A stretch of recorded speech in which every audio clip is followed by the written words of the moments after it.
Oke, baik. Bismillahirrahmanirrahim. Assalamualaikum warahmatullahi wabarakatuh.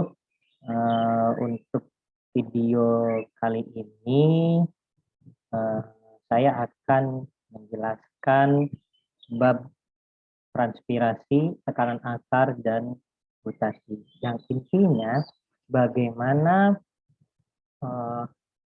air itu bisa keluar dari tubuh tumbuhan.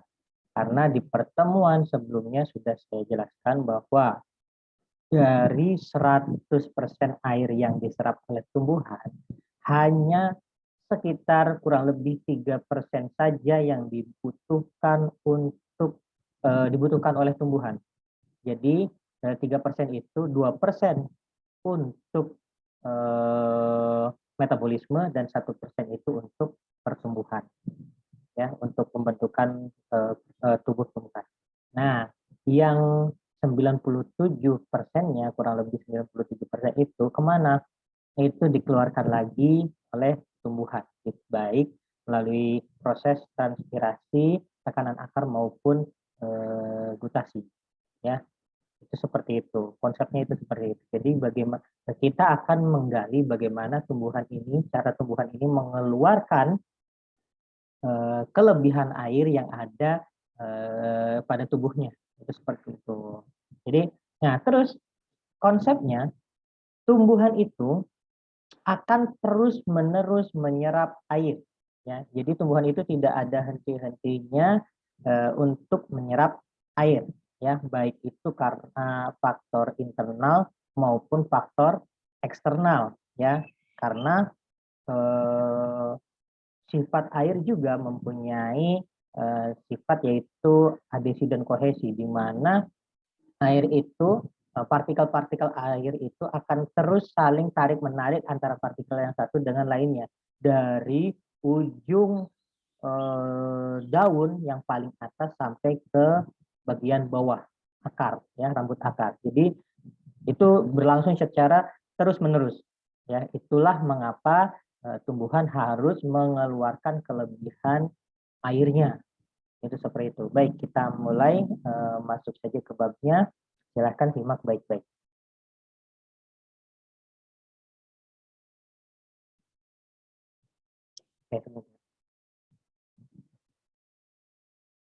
Oke, yang pertama yaitu transpirasi. Di sini saya mencantumkan bahwa transpirasi ini ya, sebagai tekanan negatif. Jadi di sini transpirasi ini sebagai tekanan negatif. Kenapa? Di pertemuan sebelumnya saya sudah jelaskan apa itu tekanan negatif, apa itu tekanan positif. Jadi tekanan negatif itu tekanan yang terjadi karena tarikan, ya. Jadi karena tarikan. Kalau tekanan positif itu adalah tekanan yang terjadi karena dorongan.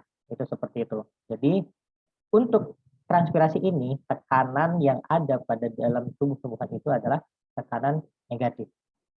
Nah, ini kita lanjutkan.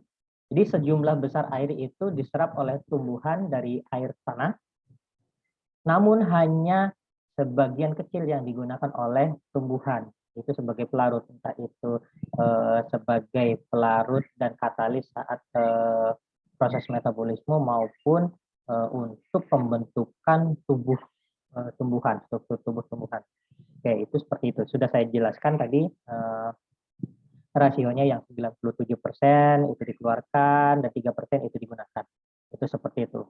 Nah, air hilang dari bagian aerial dari tumbuhan dalam bentuk uap air disebut transpirasi. Jadi proses transpirasi itu adalah peristiwa keluarnya atau hilangnya air dari tubuh tumbuhan pada bagian atas atau aerial, terutama pada bagian daun, ya. Jadi keluarnya itu dari daun dalam bentuk uap air. Jadi bentuknya itu uap air. Nah, itu nanti akan berbeda dengan gutasi. Kalau gutasi itu bentuknya adalah tetes-tetes air. Dan gutasi pun akan berbeda dengan embun, ya.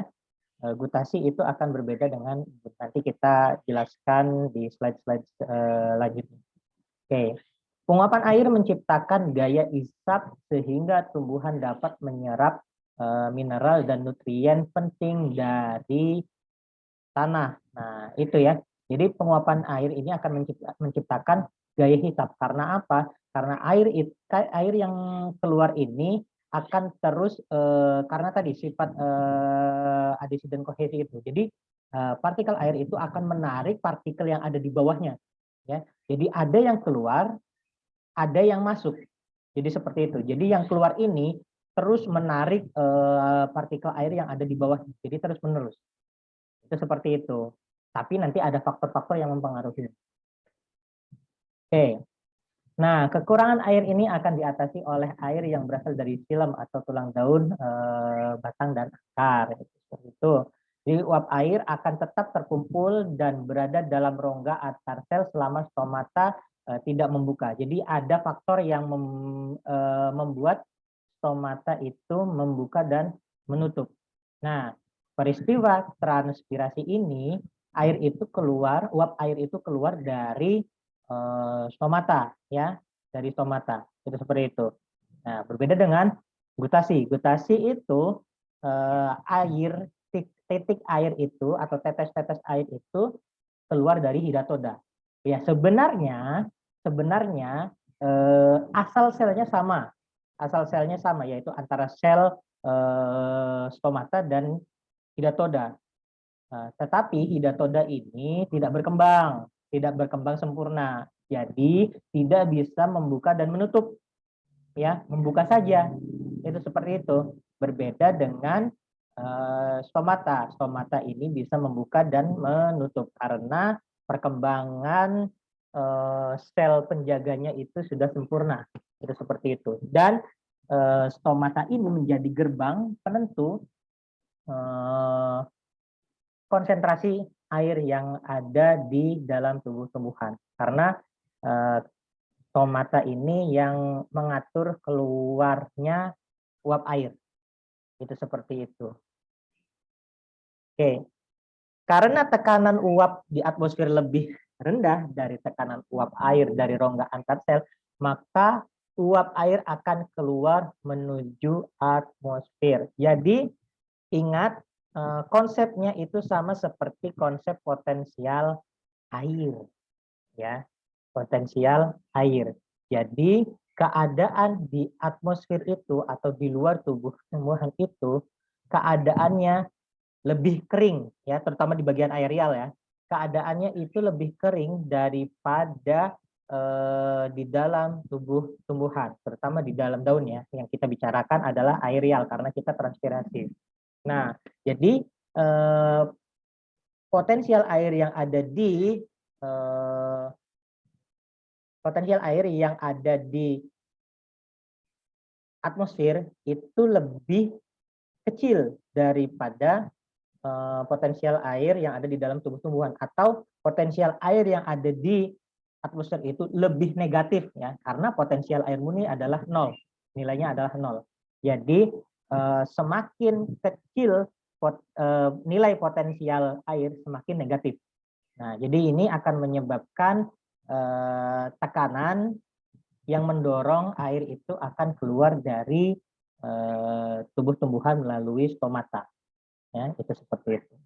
Nah, ini syarat utama berlangsungnya transpirasi adalah adanya penguapan. Ya, jadi air itu diuapkan, ya, bukan dalam bentuk butiran-butiran air. Nah, jadi adanya penguapan di dalam daun dan terbukanya stomata. Makanya nanti itu salah satu faktor yang mempengaruhi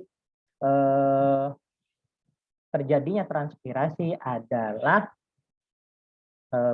suhu, kelembaban, dan juga cahaya, ya, intensitas cahaya. Makanya sebenarnya kalau kita ingin mengukur transpirasi, tutupan awan saja itu bisa mempengaruhi laju transpirasi. Karena apa? Karena nanti akan mempengaruhi intensitas cahaya yang masuk ke atau yang menyentuh daun, ya, itu seperti itu. Dan juga suhu pun akan berubah ketika ada naungan. ya, itu seperti itu. Oh, satu lagi ada juga angin, ya. Angin juga akan berpengaruh karena apa? Nanti angin ini yang akan bisa merubah tekanan, ya. Nanti kita akan jelaskan lebih rinci lagi di slide-slide selanjutnya. Oke, ini. Jadi sebenarnya transpirasi ini ada 3 tipe, yaitu transpirasi yang melalui kutikula, di mana sekitar 5-10% ini terjadi di kutikula. Ada juga transpirasi melalui lentisel, dan satu lagi yaitu stomata. Jadi paling besar itu terjadi pada stomata, ya, itu seperti itu. Nah, stomata ini kebanyakan transpirasi melalui stomata yang biasanya yang terdapat pada sisi bawah daun. Stomata itu memang ada di atas daun, tetapi lebih banyak di bagian bawah. Jadi lebih banyak di bagian bawah daun. Karena apa? Nanti kalau misalkan ini logikanya seperti ini, ya. Kalau misalkan, ya, ini sebenarnya bentuk adaptasi tumbuhan terhadap cahaya juga, ya. Jadi kalau misalkan stomata itu berada di atas permukaan daun, ya, bagian atas permukaan daun, dia langsung terkena cahaya matahari. Langsung terkena cahaya matahari, intensitas cahaya yang masuk akan berbeda, akan sangat besar, ya. Suhunya juga akan sangat besar. Jadi stomata itu akan cenderung terbuka daripada menutup, ya. Karena apa? Karena stomata tidak bisa mencegah sinar matahari itu apa ya? Tidak bisa mengatur intensitas sinar matahari yang masuk ke dalam stomata. Itu seperti itu. Jadi akibatnya stomata itu akan terus membuka. Jadi kalau misalkan stomata membuka terus, proses transpirasi itu akan terus berlangsung. Kalau misalkan terus berlangsung, berapa banyak air yang dibutuhkan oleh tumbuhan untuk diserap?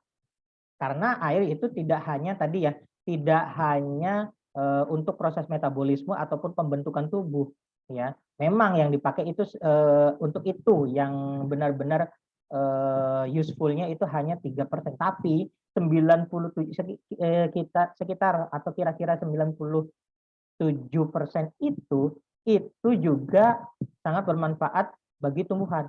Salah satunya apa? Untuk menstabilkan suhu.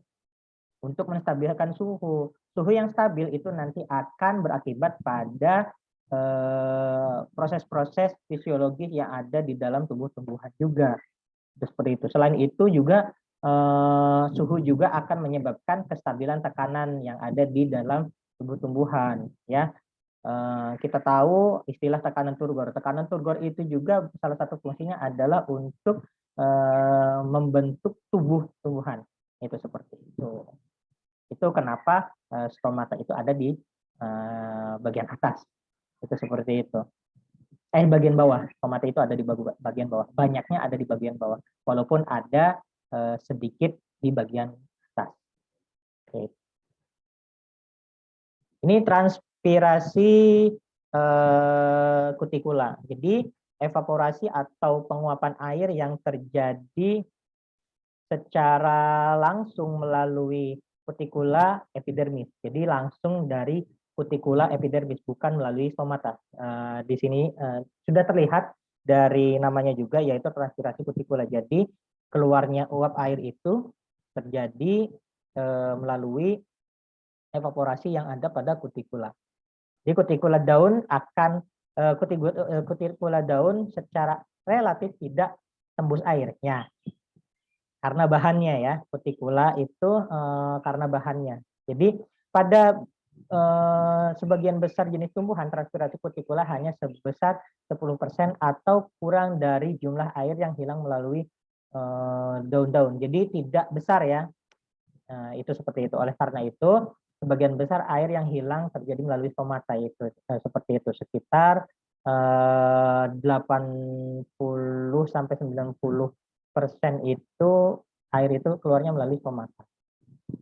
Oke. Dan juga yaitu lentisel. Jadi lentisel merupakan bagian permukaan batang yang memiliki lubang halus atau mikro dalam jumlah yang banyak. Jadi ini transpirasinya itu dikeluarkan melalui batang, ya. karena lenticel itu terletak pada batang. Nah, ini memang membantu proses pertukaran air dan lainnya itu. Tapi ini tidak besar, lagi-lagi tidak besar. Jadi uap air yang hilang itu melalui jaringan lenticel ini hanya sebagian kecil saja, yaitu sekitar 0,1% dari total transpirasi. Itu seperti itu. Jadi memang sebagian besar di transpirasi ini dilakukan atau prosesnya itu terjadi di stomata. Oke, kita lanjut. Stomata sebagai pengatur transpirasi. Jadi 95% air yang hilang dari tumbuhan itu melalui stomata. Jadi 95 sampai 97% itu 95% lah ya, karena tadi ada transpirasi yang melalui lenticel ataupun kutikula. Jadi sekitar 95%. Tergantung jenis tumbuhannya juga ya. Karena jenis tumbuhan juga atau spesies tumbuhan juga akan mempengaruhi perbedaan pada morfologi dan anatominya. Seperti itu. Presentase stomata hanya sekitar 1-2% pada bagian permukaan daun. Jadi banyaknya itu ada di bagian bawah daun. Nah, stoma itu sebutan untuk satu ya, karena ada banyak, jumlahnya banyak, jadi sebutannya adalah stomata. Nah, stoma ini diapit oleh sepasang sel penjaga. Nah, sel penjaga inilah yang mengatur keluar masuknya tumbuhan air, maksud saya air. Jadi penguapan atau transpirasi itu diatur oleh sel penjaga ya. Jadi sel penjaga ini yang akan membuka dan menutup, yang akan mengatur keluarnya uap air.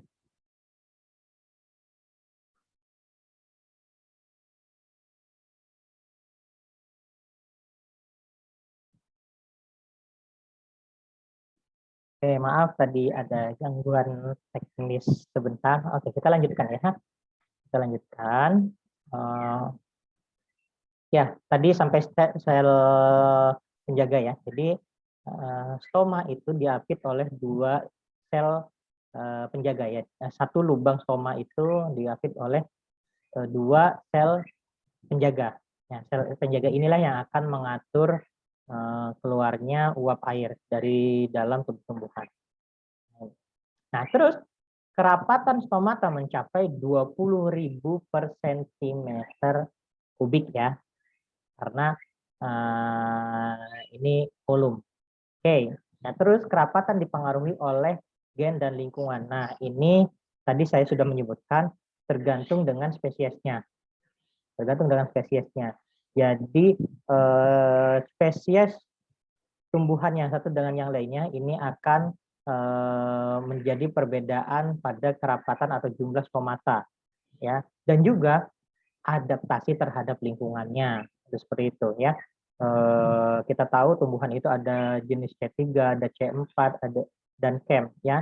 Dan tumbuhan-tumbuhan tersebut itu akan beradaptasi dengan intensitas cahaya yang masuk juga. Itu seperti itu yang tentunya akan mempengaruhi pada bagaimana cara tumbuhan tersebut untuk menguapkan airnya. Itu seperti itu. Belum lagi tumbuhan yang hidup ada xerofit, ada hidrofit dan lain sebagainya. Itu seperti itu ya. Jadi ada perbedaan. Oke, kita lanjut. Slide berikutnya. Oke. Kita masuk ke mekanisme transpirasi. Jadi secara umum mekanisme transpirasi itu seperti ini. Jadi transpirasi dimulai dengan penguapan air oleh sel-sel mesofil ke rongga antar sel ya, yang ada di dalam daun, tepatnya pada jaringan bunga karang. Jadi di sini ya. Jadi adanya penguapan air yang terjadi di dalam jaringan bunga karang pada bagian daun tumbuh-tumbuhan. Oke, selanjutnya penguapan air ke rongga antar sel akan terus berlangsung selama rongga antar sel belum jenuh dengan uap air. Jadi di sini ketika rongga di sini kan di sini rongga antar selnya luas ya. Di jaringan bunga karang ini, rongga antar selnya ini seperti di gambar ini terlihat ya rongga antar selnya ini sangat terlihat ya begitu luas rongga antar selnya. Jadi kalau misalkan uap air itu belum penuh di sini, ini air itu belum akan keluar. Seperti itu. Nah, sel-sel yang menguapkan airnya akan mengalami kekurangan air.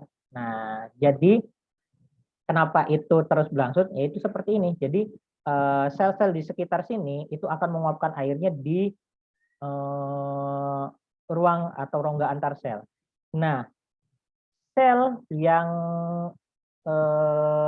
ini akibat faktor luar ya. Jadi akibat faktor luar karena tadi ada cahaya, ada suhu yang pasti keadaan potensial airnya berbeda antara di dalam daun dan di luar atau di atmosfer ya. Itu seperti itu. Jadi atmosfer itu jauh lebih kering daripada yang ada pada daun. Jadi otomatis sel-sel yang ada air pada sel-sel di jaringan bunga karang ini, sel di sekitar jaringan bunga karang ini akan mengeluarkan airnya. Karena apa? Secara alamiahnya air itu akan menstabilkan potensial air di sekitarnya ya. Jadi secara spontan ya, seperti yang sudah saya jelaskan di bab potensial air sebelumnya. Jadi air itu akan menstabilkan potensial air yang ada di sekitarnya ya. Itu seperti itu. Intinya apa? Sama rata. Itu seperti itu. Nah, oke. Itu seperti itu. Jadi ketika karena tadi atmosfer itu jauh lebih kering, otomatis kan air yang ada di dalam tumbuh-tumbuhan, terutama pada daun ini, pada sel-sel yang ada di sekitar jaringan bunga karang ini akan bereaksi dengan cara apa? Mengeluarkan air yang ada di dalam selnya, ya, mengeluarkan air yang ada di dalam selnya sehingga memenuhi rongga-rongga antar sel. Itu seperti itu. Nah, terus bagaimana? Nah, sel-sel ini akan kekurangan air. Sel-sel ini akan kekurangan air sehingga menarik partikel-partikel air yang ada di bawahnya. Itu seperti itu di jaringan bawahnya. Nah, jadi otomatis dari atas yaitu dari bagian aerial yaitu daun sampai ke bawah itu air itu terus tertarik. Itu seperti itu. Oke, kita lanjutkan. Oke, sel-sel mesofil daun tidak tersusun rapat.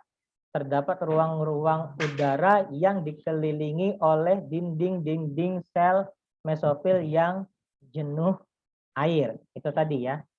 Ini di sini.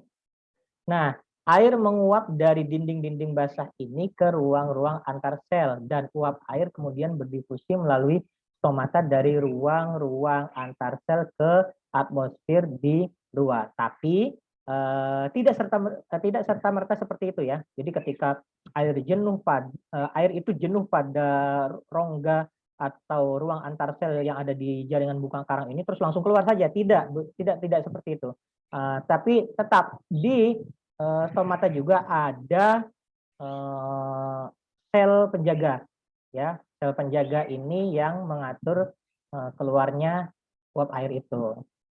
Dalam kondisi normal, evaporasi membuat ruang-ruang itu selalu jenuh uap air. Asalkan stomata terbuka, difusi uap air ke atmosfer pasti terjadi kecuali bila atmosfer itu sendiri sama-sama lembab. Oleh karena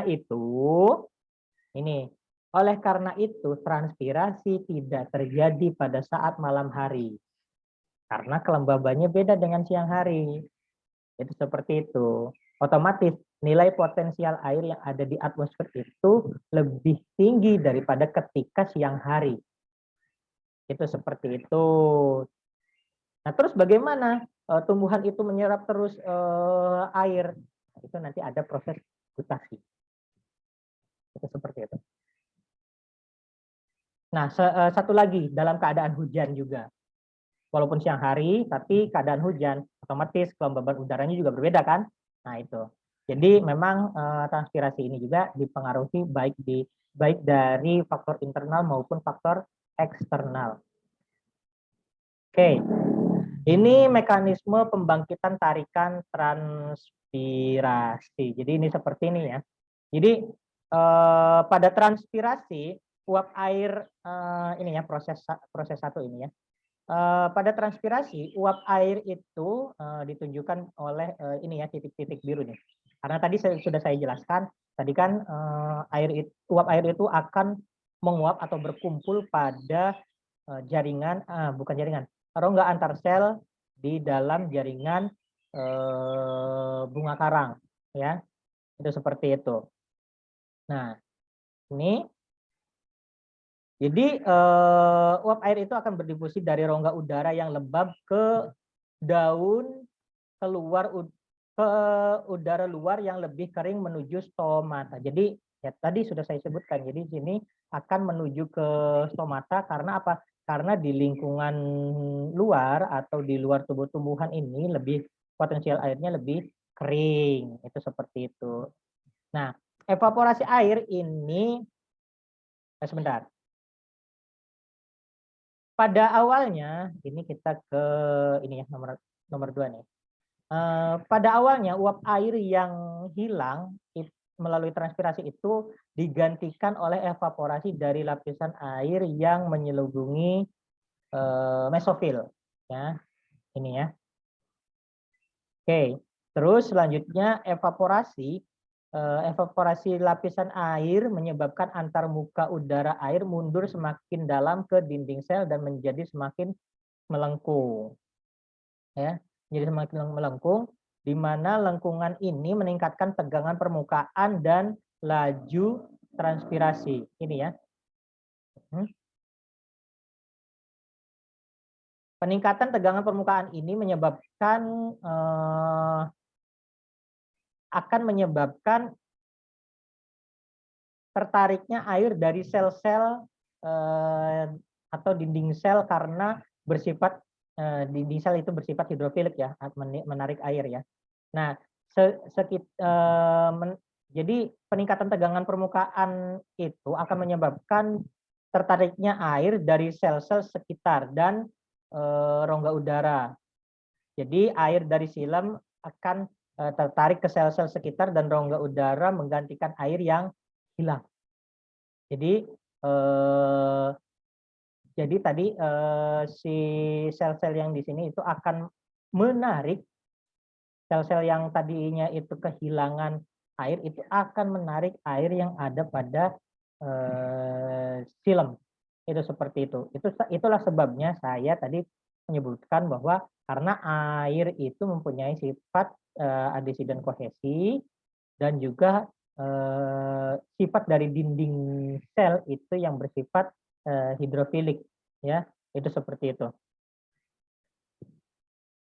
Nah, terus bagaimana mekanismenya?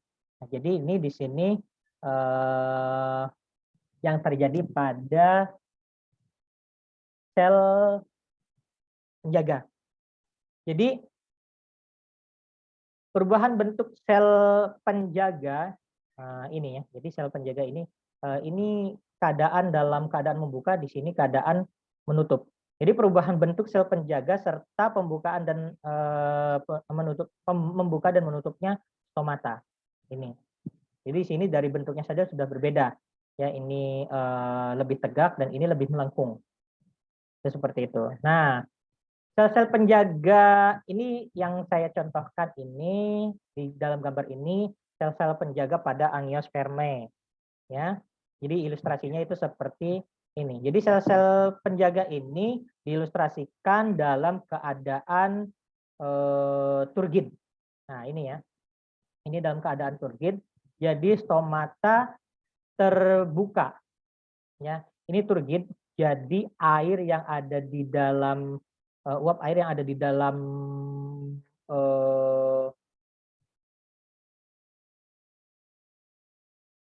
uap air yang ada di dalam sel penjaga ini lebih banyak ya, mengandung banyak uap air, dan di sini ini flasid ya.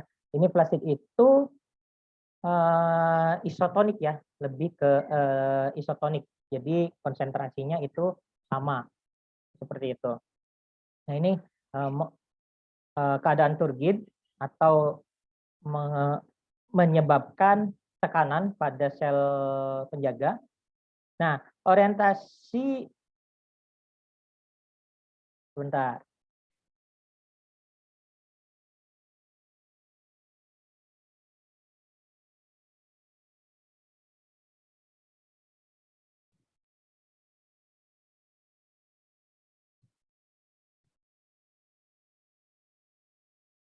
Nah, jadi di sini kan ada mikrofibril selulosa. Nah, mikrofibril selulosa ini orientasi radial dari mikrofibril selulosa ini menyebabkan sel-sel penjaga ini mengalami peningkatan panjang ya.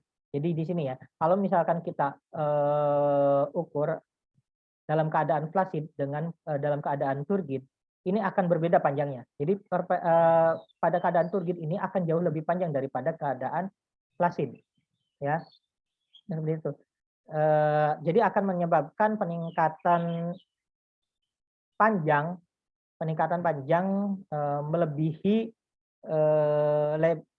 melebihi lebar ketika turgornya meningkat atau tekanannya meningkat. Karena kedua sel penjaga ini tersambung erat di ujung-ujungnya ya. Jadi di sini nih antara sel-sel penjaga ini tersambung ya. Jadi mereka akan saling melengkung saat keadaan turgid. Jadi sehingga pori-pori stomata akan terbuka. Jadi tekanan atau turgiditas dari sel penjaga ini menentukan terbukanya stomata ya. Seperti itu. Nah, jadi tadi menyambung dari gambar yang sebelumnya, jadi pembukaan dan menutupnya stomata ini digerakkan oleh keluar masuknya air atau distribusi air antara sel penjaga, terus juga sel subsidernya, dan sel-sel mesofil lainnya. Itu seperti itu.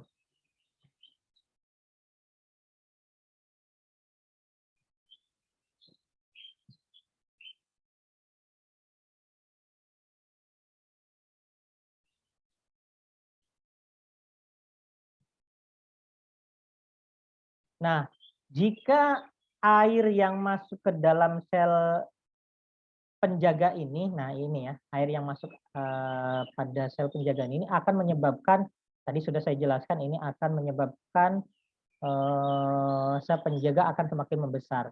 Jadi karena sel penjaga memiliki dinding dan penebalan yang berbeda, maka pembesaran sel penjaga menyebabkan terbentuknya celah atau lubang. Ini ya, ini seperti ini. Hingga stomata membuka. Sebaliknya, jika air keluar dari sel penjaga menuju ke sel-sel epidermis, sebentar, nah ini kursornya. Nah, kalau misalkan air ini keluar dari sel penjaga menuju ke sel epidermis yang ada di sekitarnya ya, ini ya, ini, maka stomata ini akan menutup. Seperti itu. Jadi tadi karena rongga antar sel yang ada di jaringan bunga karang itu banyak air, dan juga air juga masuk ke dalam sel penjaga yang karena dipengaruhi oleh atmosfer yang mempunyai potensial air yang sedikit atau kecil atau cenderung kering, jadi air yang di dalam ini akan keluar. Tetapi ketika proses itu sudah terjadi, otomatis kan potensial air yang ada di dalam tubuh tumbuhan itu akan kembali mengecil karena uap air yang ada di antara rongga sel itu akan keluar, ya, karena keluar itu tadi. Nah, ketika air itu sudah keluar, baru guard cell ini akan lebih relaksasi lagi dan menutup rongga atau lubang stomata. Oke, nanti kita jelaskan bagaimana apa yang menyebabkan selain air yang masuk ke dalam sel penjaga, apa yang menyebabkan sel penjaga ini bisa membuka atau tegang, itu seperti itu. Nah, ini. Jadi tadi juga saya sudah menyebutkan bahwa secara umum stomata itu akan membuka pada siang hari dan akan menutup pada malam hari, ya. Karena tadi perbedaan dari potensial air dan potensial tekanan antara tumbuh-tumbuhan dan lingkungan sekitarnya atau atmosfer, ya, seperti itu. Nah, di sini ada ion K atau K+, ya. Ini peran ion kalium ini dalam pembukaan dan penutupan stomata ini adalah melalui transport K+, ya. Di sini ada titik-titik warna merah ini. Titik-titik warna merah ini adalah ion kalium, di mana transport yang terjadi adalah ion K+ ini akan melintasi membran plasma dan membran vakuola yang menyebabkan turgor pada sel penjaga. Itu seperti itu. Dan terjadi di dalamnya juga terjadi pengambilan anion, ya, yaitu dari malat dan klorida, di mana ini juga akan berperan dalam pembengkakan atau penegangan pada sel penjaga. Itu seperti itu.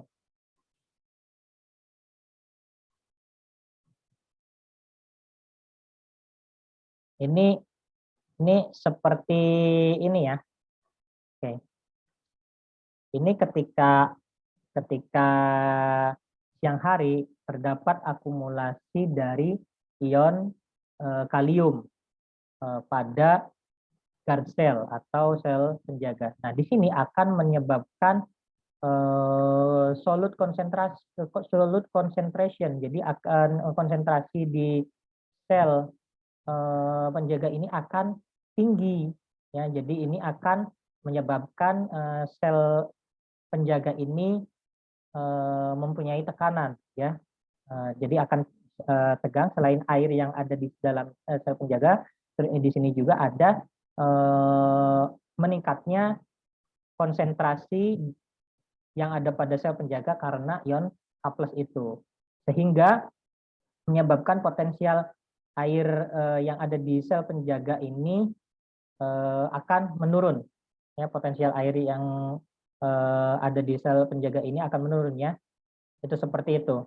Jadi walaupun di sini ada air, tetapi di sel penjaga juga karena masuknya ion K+ ini, jadi menyebabkan menurunnya potensial air pada sel penjaga. Nah, oleh karena itu terjadi endosmosis dari air dan meningkatkan turgiditas dari sel penjaga. Dan karena keadaan turgid, jadi sel penjaga ini akan membuka, seperti itu, akan menegang dan menyebabkan terbukanya stoma. Nah, ketika malam hari ion K+ ini atau ion kalium ini akan berkurang, akan cenderung berkurang dan akan menyebabkan berkurangnya konsentrasi larutan pada sel penjaga dan meningkatkan potensial air pada stoma. Jadi sel penjaga. Jadi berbeda dengan siang hari yang potensial airnya rendah, pada malam hari potensial airnya itu sangat akan meningkat. Jadi akan terjadi eksosmosis dari air yang ada pada sel penjaga, sehingga menurunkan turgiditas atau tekanan turgor yang ada pada sel penjaga dan menutupnya stoma. Seperti itu. Nah, ini. Jadi apa yang menyebabkan, apa yang mengatur keluar masuknya ion K+ sel penjaga yang ada pada sel penjaga. Jadi ion kalium pada sel penjaga ini di sekitar dan di dalam sel penjaga ini dipengaruhi oleh 5 faktor, ya, dipengaruhi oleh 5 faktor. Yang pertama yaitu cahaya, yang kedua hormon asam absisat, yang ketiga adalah konsentrasi CO2, yang keempat stres atau cekaman, di mana stres atau cekaman ini akan lebih terasa terutama pada saat kekeringan. Dan yang terakhir yaitu suhu dan kelembaban udara. Nah, cahaya ini akan menyebabkan pembukaan stomata, ya. Cahaya ini tadi nanti untuk faktor yang mempengaruhi pembukaan stomata itu nanti slide selanjutnya kita bahas dulu kenapa ion kalium ini bisa keluar masuk pada sel penjaga. Nah, jadi salah satu faktor membukanya stoma adalah cahaya, di mana cahaya ini akan menyebabkan pembukaan stoma, sedangkan keadaan cahaya gelap akan menyebabkan menutupnya stoma. Jadi pengaruh positif dari cahaya terhadap pembukaan stoma ini bisa disebabkan karena peningkatan fotosintesis pada sel penjaga. Jadi sel penjaga juga melakukan fotosintesis, atau karena adanya respon khusus dari sel penjaga terhadap cahaya biru, ya. Jadi cahaya itu akan masuk ke daun tumbuhan, dan di dalam daun tumbuhan itu, di dalam stomanya itu ada sel penjaga. Sel penjaga juga itu melakukan fotosintesis, ya. Jadi ini cahaya ini akan berpengaruh. Seperti itu. Itu sebabnya fotosintesis yang ada pada sel penjaga ini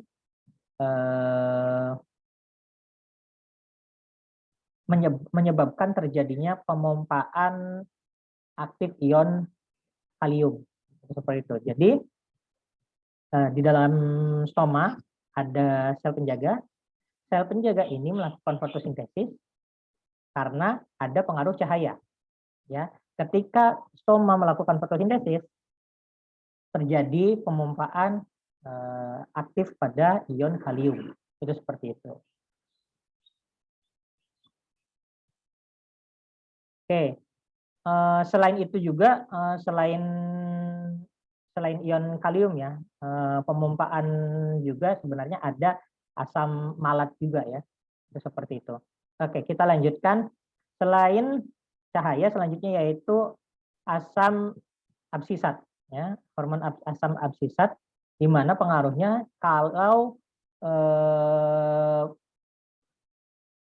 hormon asam absisat ini hormon asam absisat ini sebenarnya mempunyai konsentrasi yang tinggi pada sel penjaga. Itu seperti itu. Ketika hormon asam absisat ini mempunyai konsentrasi tinggi pada sel penjaga, ini akan menyebabkan penutupan stomata, karena adanya asam absisat ini akan menyebabkan aktifnya protein channel dari ion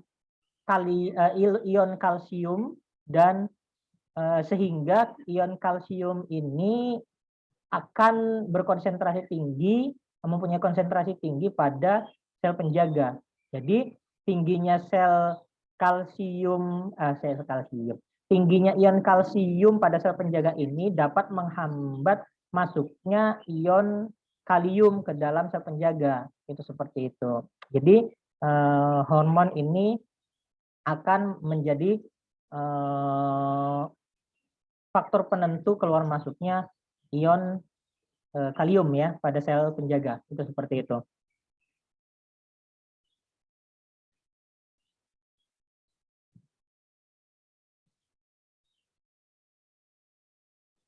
Oke. Konsentrasi CO2 yang tinggi. Jadi khususnya pada rongga stomata yang ini akan menyebabkan stomata akan menutup. Jadi kalau penyebabnya masih dari apa yang saya baca ini masih belum diketahui secara jelas mekanisme apa yang mempengaruhi penutupan stomata ketika konsentrasi CO2 tinggi ya. Tetapi dugaan sementaranya jadi adalah karena adanya hubungan dengan fotosintesis. Itu seperti itu. Tadi seperti cahaya ya, ketika fotosintesis itu terjadi karena ada kebutuhan pada proses fotosintesis kan bahannya adalah salah satunya adalah CO2 yaitu dan juga cahaya. Dan ini yang menyebabkan tadi transport aktif dari ion K+ atau ion kalium. Itu seperti itu.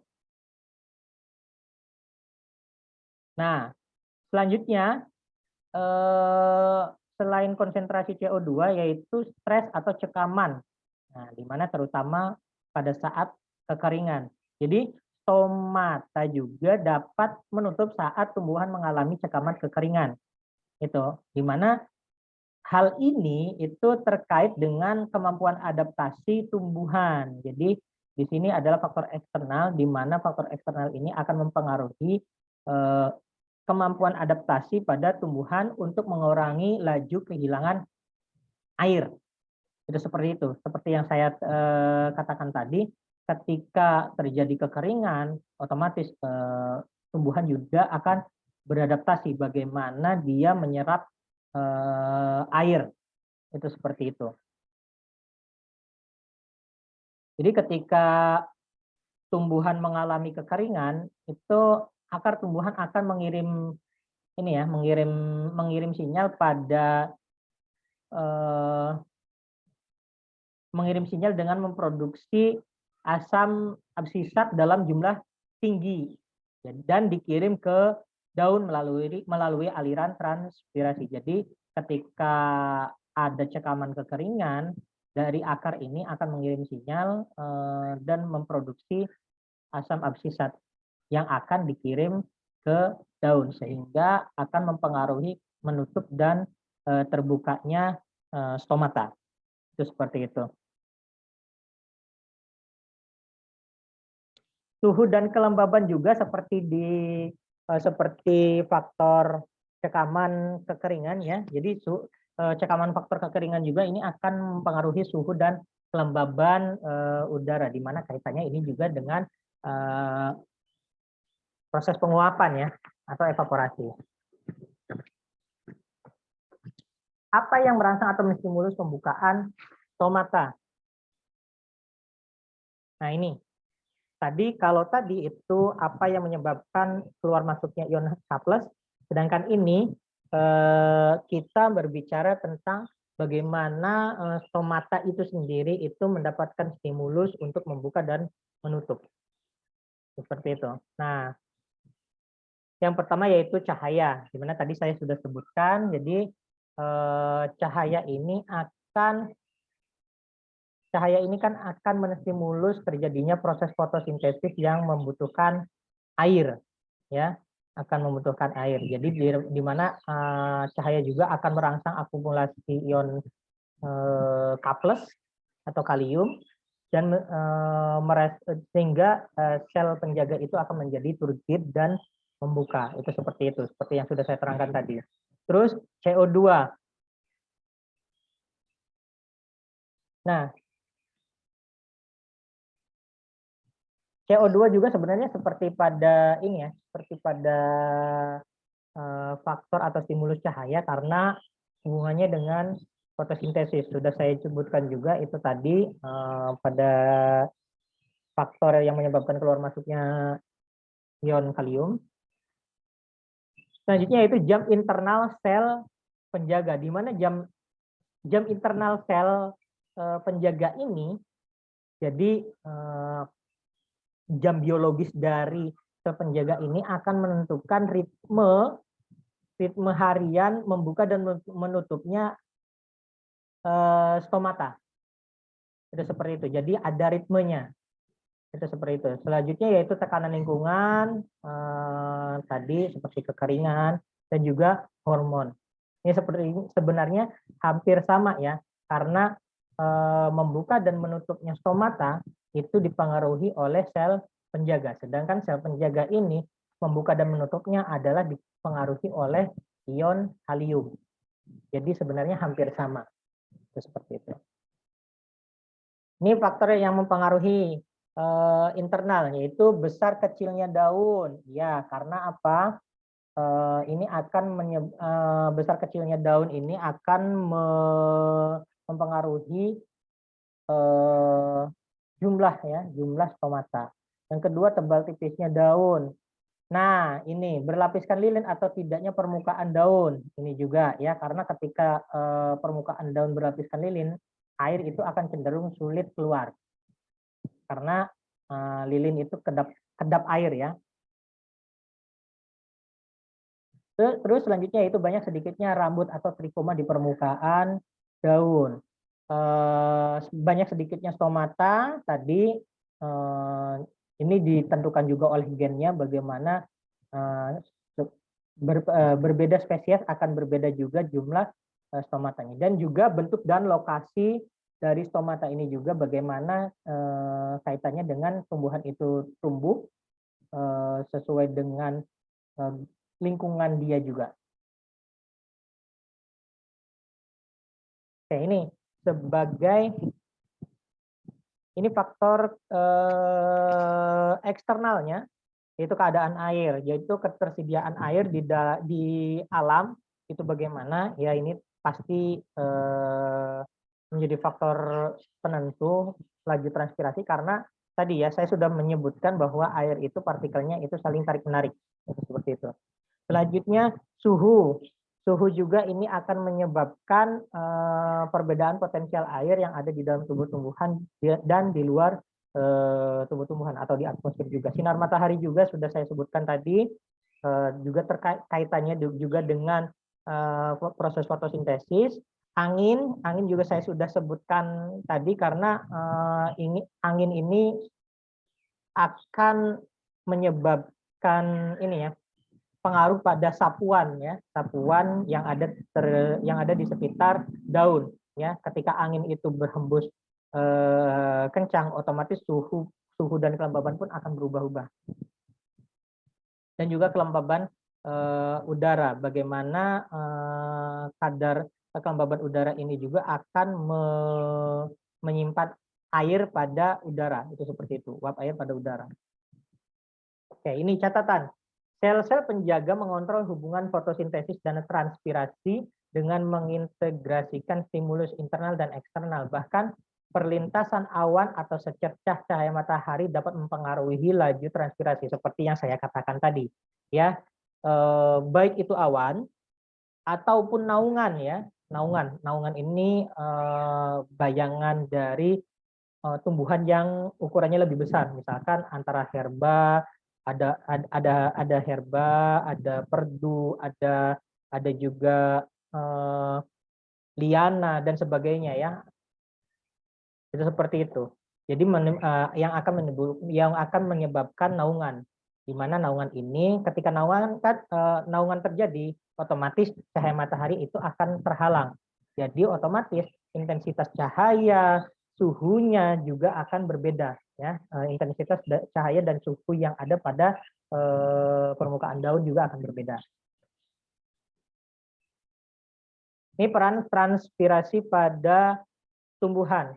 Jadi ini yang pertama menyebabkan terbentuknya daya isap daun sehingga terjadi transport air di batang ya. Transport air ini sangat penting karena yang ditransportkan atau disebarkan oleh air itu yang ikut pada air itu yang disebarkan itu tidak cuma air tapi mineral juga, karena mineral dalam tanah itu larut di dalam air, ya. Itu seperti itu.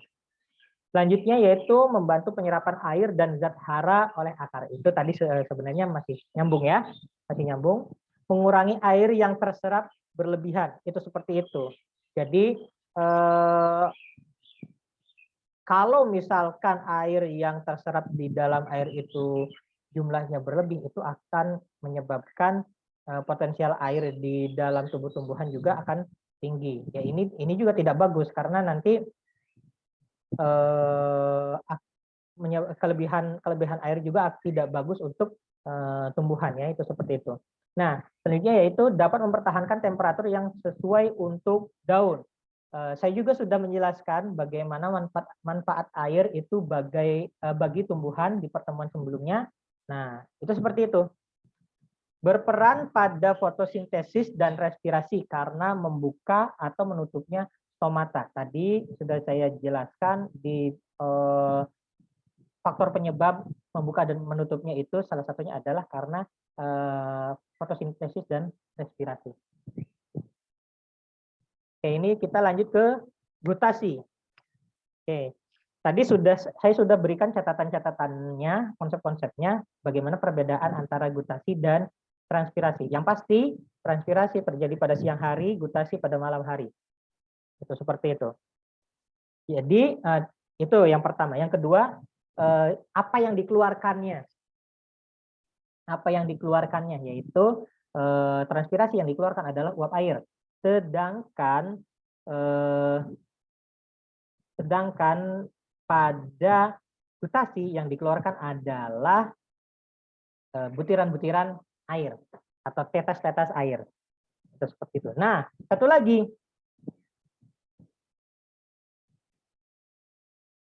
lagi yang menjadi pintu keluarnya, ya. Kalau transpirasi itu keluar lewat stomata, kalau gutasi keluar melalui hidatoda. Itu seperti itu. Tadi sudah saya jelaskan juga bagaimana apa perbedaan hidatoda dan stomata. Oke. Ini juga di slide ini juga di sini sudah saya jelaskan atau sudah saya perlihatkan, sudah saya cantumkan. Hidatoda merupakan lubang daun atau stoma yang tidak berdiferensiasi sempurna sehingga tidak bisa membuka dan menutup. Jadi tidak bisa mengatur membuka dan menutupnya. Jadi tidak mempunyai sel penjaga, ya. Itu seperti itu. Terjadi ketika penyerapan air tinggi tetapi laju penguapan atau transpirasi rendah. Karena malam hari, ya, malam hari itu tidak terjadi transpirasi karena tadi ya faktor luar, terutama faktor luarnya, suhu dan kelembaban itu sangat berbeda sehingga potensial air di atmosfer juga itu akan tinggi juga. Dan yang kedua mungkin bisa saja gutasi ini terjadi pada saat siang hari tetapi dalam keadaan mendung atau hujan, bisa saja itu seperti itu. Adanya tekanan positif dari akar, meskipun ketika laju transpirasi rendah, akar tetap menyerap air dan mineral menjadikan air yang masuk ke jaringan lebih banyak daripada yang dilepaskan keluar. Itu tadi. Jadi walaupun tidak ada penguapan, akar itu tetap menyerap air. Karena apa tadi? Daya ikat air. Gitu ya. Air gutasi mengandung senyawa-senyawa organik dan anorganik. Ini salah satu perbedaan juga. Kalau transpirasi yang keluar itu murni uap air, sedangkan air gutasi ini mengandung juga senyawa organik maupun anorganik. Selanjutnya yaitu senyawa organik berasal dari bocoran sel-sel yang berdampingan dengan jaringan filem. Itu bisa berbentuk enzim, berbentuk gula, asam amino dan vitamin. Itu seperti itu. Karena filem itu tidak punya tidak punya pita Kaspari, ya, yang mencegah keluarnya enzim atau zat-zat organik maupun anorganik itu seperti itu. Senyawa anorganik berasal dari larutan tanah yang diabsorpsi oleh akar yang secara pasif terbawa dalam cairan filem ke atas ke bagian daun, ya, baik itu fosfor, kalium, natrium dan sebagainya. Itu seperti itu.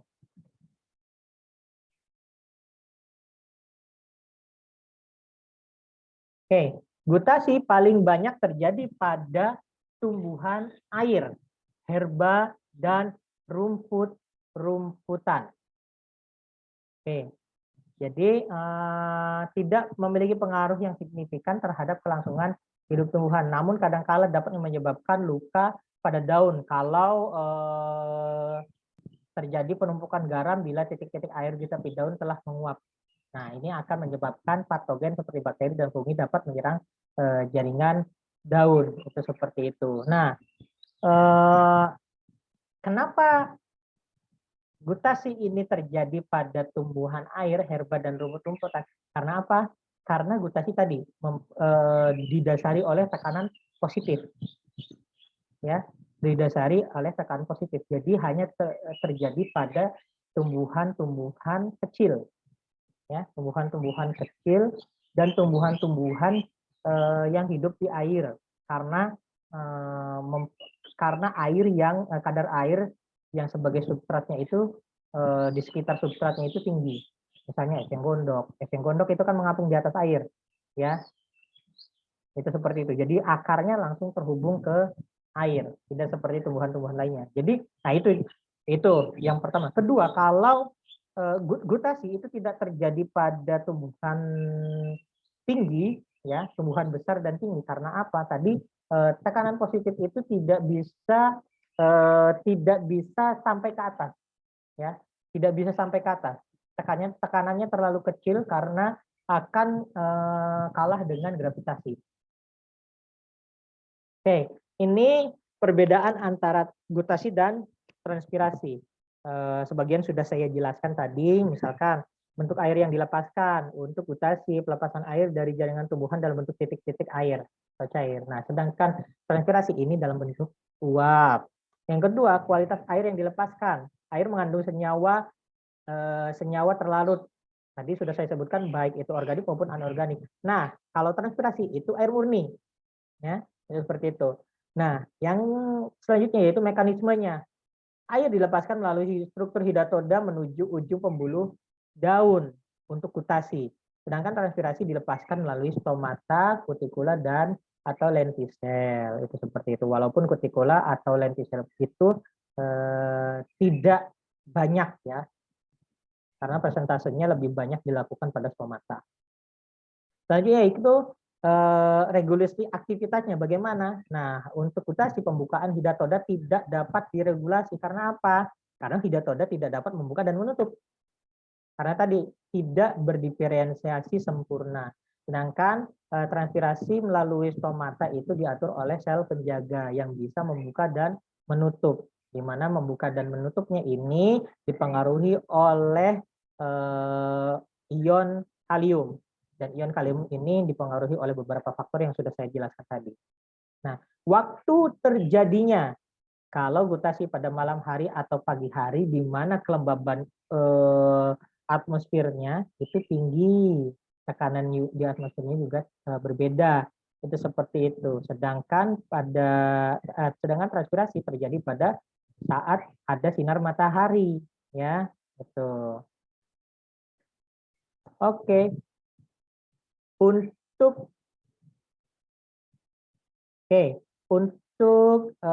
pertemuan kali ini dicukupkan itu saja untuk pembahasannya.